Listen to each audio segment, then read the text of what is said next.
Good evening. We are grateful that you've chosen to gather with Grace Chapel on this Good Friday.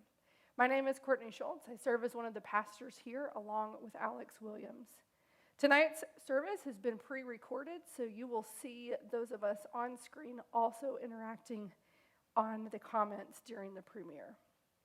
While tonight we remember the death of Jesus, we know that the story doesn't end here. We hope you will make plans to join us at 11 a.m. on Sunday as we celebrate the resurrection together on Easter. We will be premiering that worship service on Facebook at 11, and the recording will be available on our website and through email after. We continue to stay connected during the week through prayer. We have a morning prayer and devotional time at 8:30 live on Facebook each and every day, Monday through Saturday. You can catch us there, or you can find more information about what's going on at the church online through our ministries at grace380.org. The church's ministry has not stopped amid the shelter-in-place orders. Our expenses continue each month, and we continue to need your financial support. Giving of tithes and offerings is the way that our ministry is funded each and every month. And not only that, we know that giving of our tithes and offerings continues to be a spiritual practice for us all. So if you're able to make a gift to our ministry tonight, we will be incredibly grateful. And know that you can do that through the link on our website on the Give tab, through the links posted in the comments, or by mailing a check to the church. And God, we would ask that you bless all the gifts we receive this evening and throughout this week. Tonight is the night that we remember Jesus' arrest, trial, crucifixion, and death. And so we've compiled the stories from all four Gospels together this evening so that we can hear the story in its entirety. We've reached the part of the story of Holy Week that is often the most difficult to stay in. It's the part that we want to move through or maybe even skip over. Yet we can't fully appreciate the resurrection without the death. So tonight we go with Jesus to the cross. We remember how he was betrayed, denied, abandoned, how he died. And we look for ourselves in the story. But we also know that Sunday is coming. So we do not grieve tonight without hope. But rather we experience tonight so that the hope of the resurrection grows that much stronger in us. Now we light our candles. These lights represent Christ with us, represent his light in the world.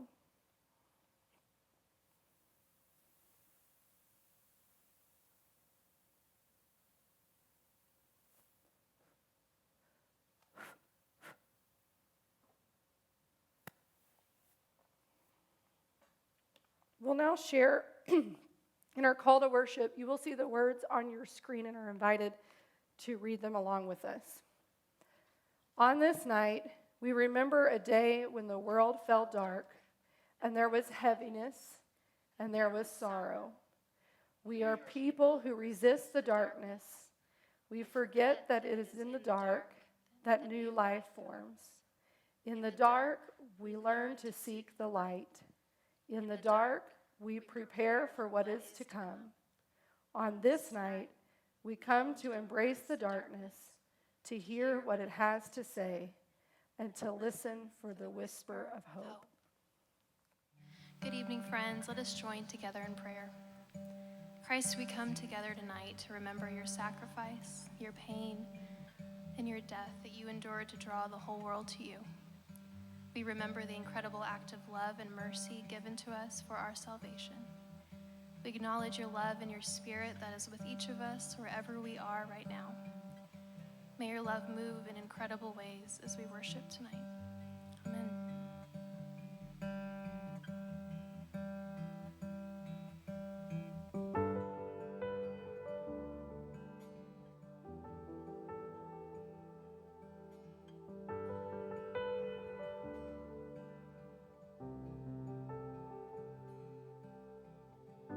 The hem of his robe is where our healing lies. The wounds in his hands are where our life resides. Love is moving, moving among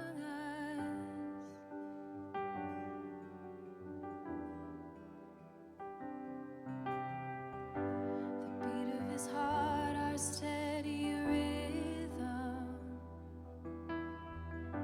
a soul of a king and a kingdom. Love is moving, moving among us.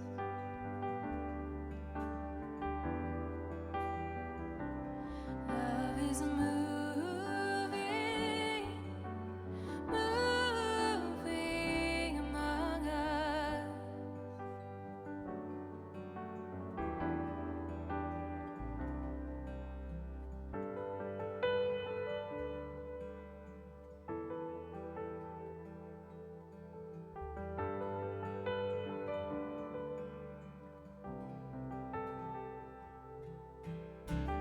He illuminates with a holy fire, and it burns with the flame of God's desire. Love is moving, moving among us.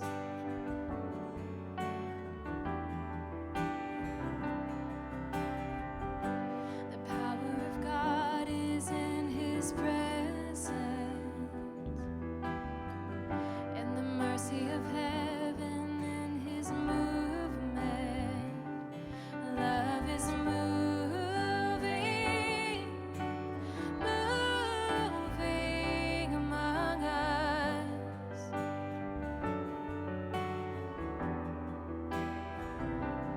Love is moving, moving among us.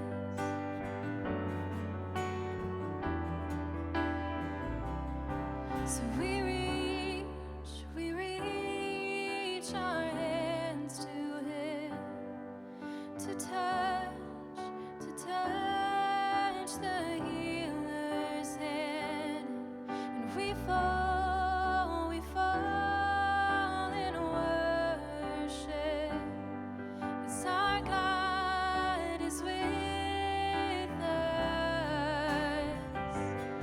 So we reach our hands to Him to touch the healer's hand, and we fall in worship, 'cause our God is with us.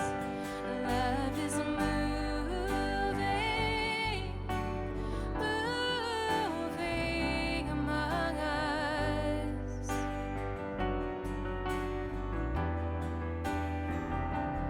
Love is moving, moving among us.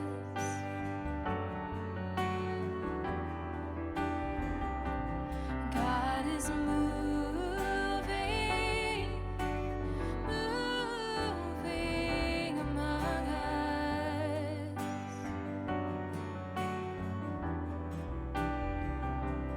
God is moving, moving among us.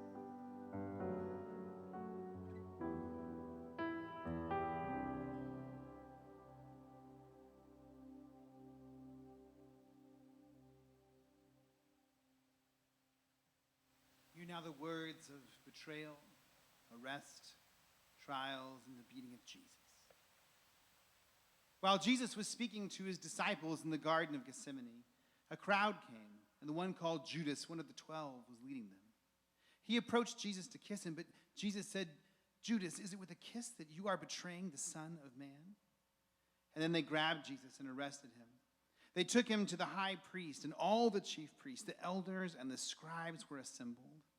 And now the chief priests and the whole council were looking for testimony against Jesus to put him to death, but they found none. And for many gave false testimony against him, and their testimony did not agree. Some began to spit on him, to blindfold him, and to strike him, saying to him, "Prophesy." The guards also took him over and beat him. And then they took Jesus to Pilate's headquarters early in the morning. And Pilate out with him and said, "What accusations do you bring against this man?" They answered, "If this man were not a criminal, we would not have handed him over to you." And Pilate said to them, "Take him yourself and judge him according to your law." The Jews replied, "We are not permitted to put anyone to death." And then Pilate entered the headquarters again to question Jesus. After this, he went out to the Jews again and told them, "I find no case against him, but you have a custom that I release someone for you at the Passover. Do you want me to release for you the king of the Jews?" They shouted in reply, "Not this man, but Barabbas." Now Barabbas was a bandit.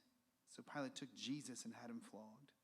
And the soldiers wove a crown of thorns and put it on his head, and they dressed him in a purple robe. They kept coming up to him, saying, "Hail, King of the Jews!" and striking him on the face. Pilate went out again and said to them, "Look, I'm bringing him out to you to let you know that I find no case against him." And when the chief priests and the police saw him, they shouted, "Crucify him! Crucify him!" And Pilate asked them, "Shall I crucify your king?" And the chief priests answered, "We have no king but the emperor." Then he handed him over to them to be crucified. Know the deep, deep love of Jesus, vast, unmeasured, boundless, free, rolling as a mighty ocean in its fullness over me. Underneath me, all around me, is the current of His love, leading onward, leading homeward to your glorious rest above. Know the deep, deep love of Jesus, 'tis heaven of heavens to me, and it lifts me up to glory, for it lifts me up to thee. Know the deep, deep love of Jesus, spread His praise from shore to shore, and how He loves us, ever loves us, changes never, nevermore.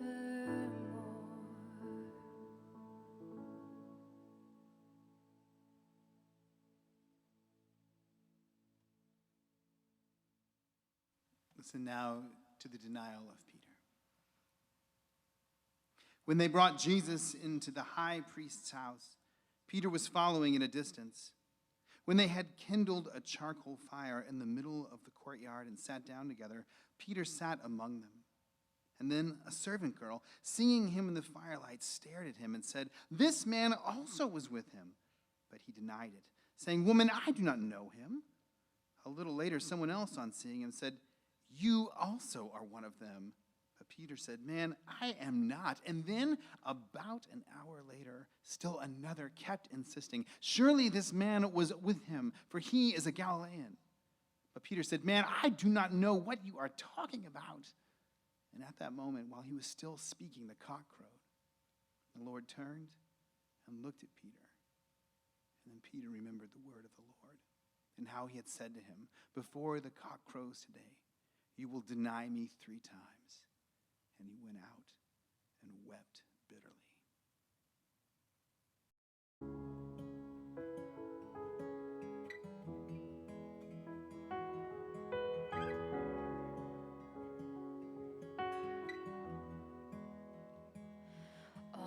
these pieces, broken and scattered, in mercy gathered, mended and whole, empty-handed, but not forsaken.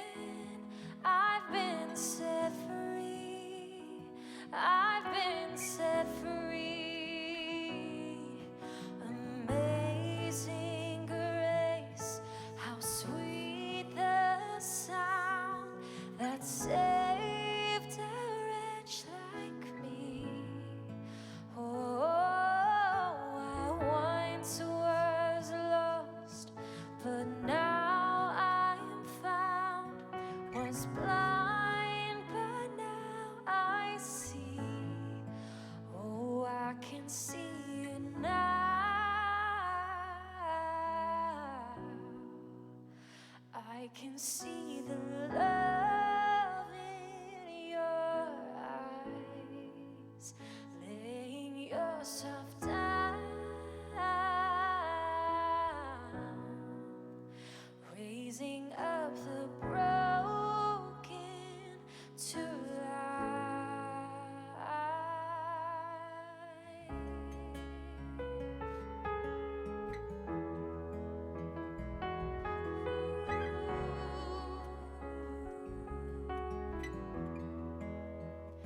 You take our failures, you take our weakness, you set your treasure in jars of clay. So take this heart, Lord, I'll be your vessel, the world to see your light in me. Oh, amazing grace, how sweet the sound that saved a wretch like me.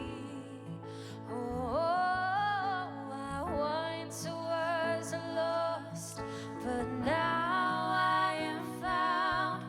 Was blind, but now I see. Oh, I can see you now.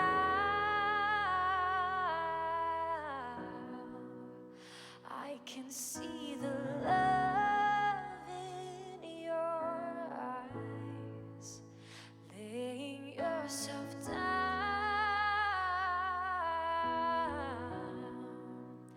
raising up the broken to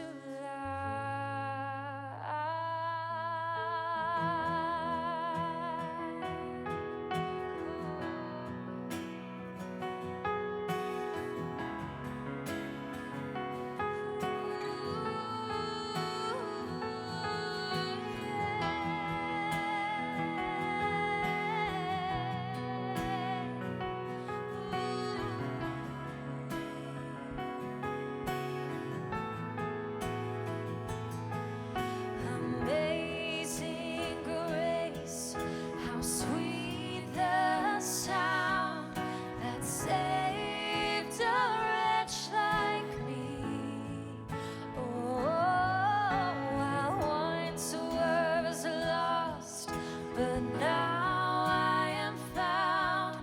Was blind, but now I see. Oh, amazing, amazing grace, how sweet the sound that saved a wretch like me.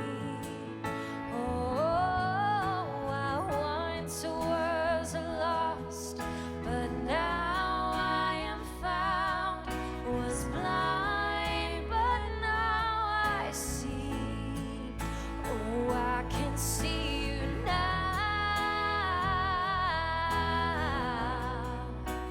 I can see the love in your eyes, laying yourself down,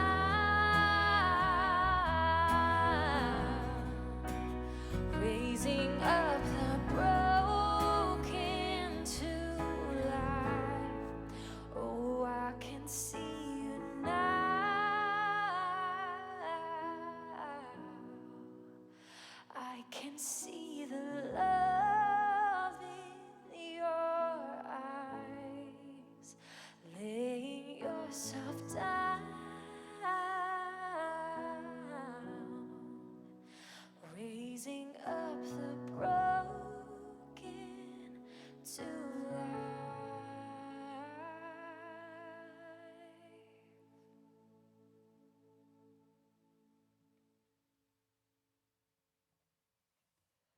the 7 last words of Christ.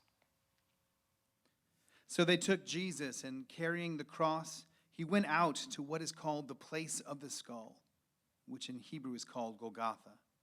And there they crucified him, and with him 2 criminals, one on either side. Jesus said, "Father, forgive them, for they do not know what they are doing." And they cast lots to divide his clothing. One of the criminals who were hanged there kept deriding him and saying, "Are you not the Messiah? Save yourself and us." But the other one rebuked him, saying, "Do you not fear God, since you are under the same sentence of condemnation? And we have indeed been condemned justly, for we're getting what we deserve for our deeds, but this man has done nothing wrong." And then he said, "Jesus, remember me when you come into your kingdom." He replied, "Truly, I tell you, today you will be with me in paradise." Meanwhile, standing near the cross of Jesus were his mother and his mother's sister, Mary, the wife of Clopas, and Mary Magdalene. And when Jesus saw his mother and the disciple whom he loved standing beside her, he said to his mother, "Woman, here is your son." And then he said to the disciple, "Here is your mother." And from that hour, the disciple took her into his own home. From noon on, darkness came over the whole land until 3 p.m, when Jesus cried with a loud voice, "Eli, Eli, lama sabachthani?" That is, my God, why have you forsaken me?" When some of the bystanders heard it, they said, "This man is calling for Elijah." And after this, when Jesus knew that all was now finished, he said, in order to fulfill the scripture, "I am thirsty." A jar full of sour wine was standing there. And so they put a sponge full of the wine on a branch of hyssop and held it to his mouth. When Jesus had received the wine, he said, "It is finished." Darkness came over the whole land, and while the sun's light faded, the curtain of the temple was torn in two. And then Jesus, crying out with a loud voice, said, "Father, into your hands I commit my spirit." And having said this, he bowed his head, gave up his spirit, and breathed his last.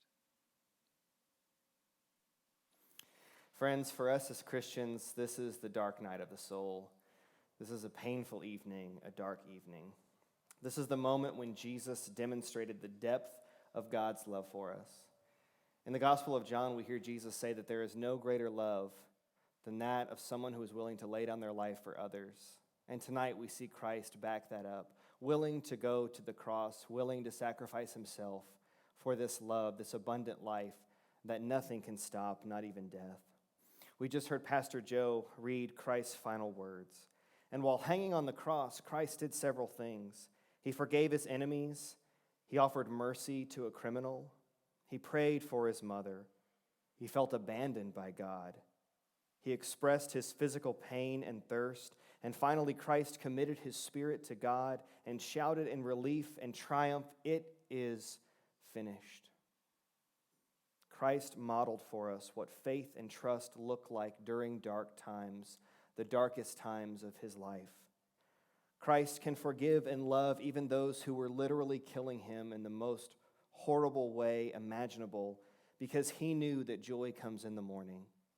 Christ knew that the worst thing is never the last thing, for God is in the business of resurrection and new life, making something beautiful and new out of nothing, out of death. There is always resurrection. God has the final say. We worship a God of resurrection, but as we are reminded tonight, there can be no resurrection without death. We live in difficult times, but God is with us. The light shines in the darkness, and the darkness cannot overcome it. Thanks be to God. Amen.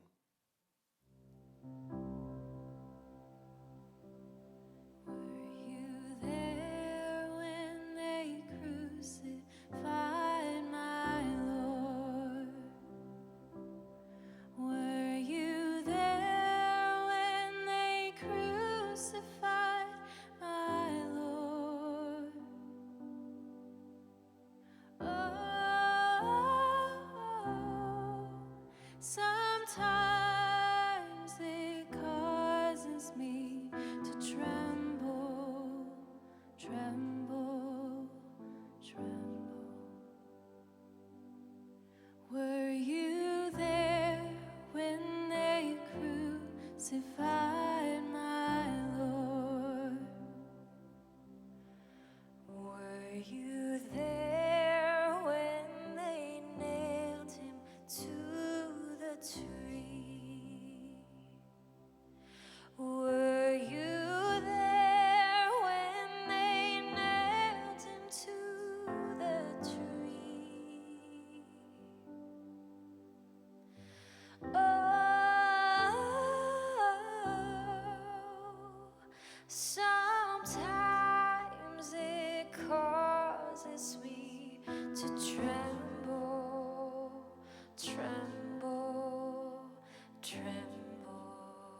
tremble, tremble.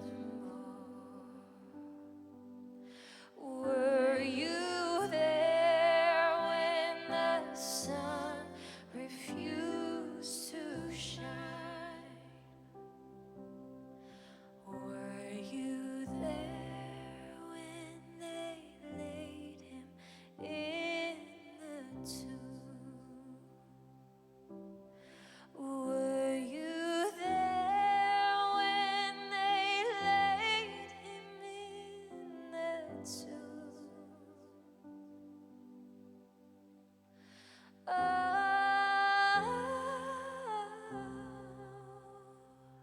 sometimes it causes me to tremble, tremble, tremble.